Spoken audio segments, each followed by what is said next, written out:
Hello, ඔගලන්ට කොහොමද? මං අද කියන්න ආවේ වැදගත් මම කියන්න ආවේ අපිව හදන්නේ එහෙම ලේසි වැඩක් නෙමෙයිනේ.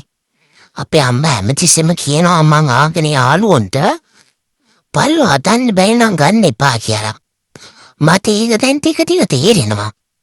ඇත්ත තමයි. අපේ අම්මායි තාත්තයි මාව හදන්න වෙන මහන්සියක්. අපිට ආදරේ ඕනේ, කන්න ඕනේ, ඩොක්ටර් අංකල් ළඟට යන්න ඕනේ, කන සුද්ධ කරන්න ඕනේ, වැඩ කොටයි. ඔක්කොටම වැඩිය අපිට වෙලාව ඕනේ. මම නම් ආසම ටයිම් එක තමයි මේක. මට ගොඩක් ආදරේ ඕනේනේ. මම හැදුනේ චූටි බබෙක් වගේ. මට අතටත් මං දඟ වැඩ කර හුරතල් වෙවි ඉන්නේ. අපේ අම්මයි තාත්තයි මට ගොඩාක් ආදරේ දීපු නිසා. අපිට ආදරේ ගොඩක් ඕනේ.